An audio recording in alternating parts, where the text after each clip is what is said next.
চাষের খরচ কমিয়ে আধুনিক ও পরিবেশ বান্ধব কৃষির প্রসারে কৃষকদের সচেতন করতে সমবায় সপ্তাহ উদযাপন করল আইএফএফসিও। অনুষ্ঠানে আধুনিক কৃষি প্রযুক্তি, জৈব চাষ এবং মাটি পরীক্ষার গুরুত্ব নিয়ে বিস্তারিত আলোচনা করা হয়। মঙ্গলবার 30শে জুন 2026 বিকেল 4টায় বাঁকুড়া জেলা তালডাংরা ব্লকের ভীমারা জুনিয়র হাইস্কুল প্রাঙ্গণে ভীমারা কেশাতরা সমবায় সমিতির উদ্যোগে এবং আইএফএফসিও এর সহযোগিতায় সমবায় সপ্তাহ উদযাপিত হয়। অনুষ্ঠানে উপস্থিত ছিলেন ভীমারা কেশাতরা সমবায় সমিতির ম্যানেজার সুশান্ত বারিক, আইএফএফসিও ফিল্ড অফিসার কৌশিক সানা এবং এসএফএ সোমনাথ কর সহ সমবায় সমিতির সদস্য ও এলাকার বহু কৃষক। সমবায় সপ্তাহ উপলক্ষে কৃষকদের জন্য একাধিক সচেতনতামূলক কর্মসূচির আয়োজন করা হয়। নতুন প্রজন্মের কৃষি উপযোগী পণ্য সম্পর্কে মাঠ পর্যায়ে ফিল্ড ডেমনস্ট্রেশন করা হয়। পাশাপাশি বৃক্ষরোপণ কর্মসূচি, মাটি পরীক্ষা শিবির এবং টেকসই কৃষি নিয়ে আলোচনা অনুষ্ঠিত হয়। বিশেষভাবে কৃষকদের রাসায়নিক সারের ব্যবহার কমিয়ে জৈব সার ও আধুনিক কৃষি পদ্ধতির মাধ্যমে কিভাবে অধিক ফলন ও মাটির উর্বরতা বজায় রাখা যায় সে বিষয়ে বিশেষজ্ঞরা বিস্তারিত পরামর্শ দেন।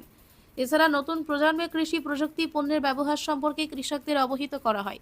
এই উদ্যোগে উপস্থিত কৃষকরা আধুনিক কৃষি সম্পর্কে গুরুত্বপূর্ণ তথ্য লাভ করেন এবং ভবিষ্যতে পরিবেশ বান্ধব ও লাভজনক চাষাবাদে এগিয়ে আসার অঙ্গীকার করেন।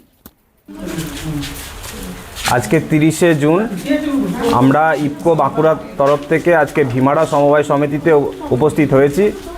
আজকে এখানে আমরা সমবায় সপ্তাহ পালনে আজকে গাছ লাগিয়েছি এবং 80 থেকে 100 জন কৃষকদেরকে নিয়ে আমরা মাটির স্বাস্থ্য, মাটি কিভাবে পরীক্ষা করতে হয় এবং কিভাবে ক্ষেত বাঁচাও প্রকল্পকে আমরা আগিয়ে কৃষিকে উন্নতি করতে পারি সেই সমস্ত বিষয় নিয়ে আজকের আলোচনা আমরা ভীমারা সমবায় সমিতিতে করেছিলাম। নমস্কার।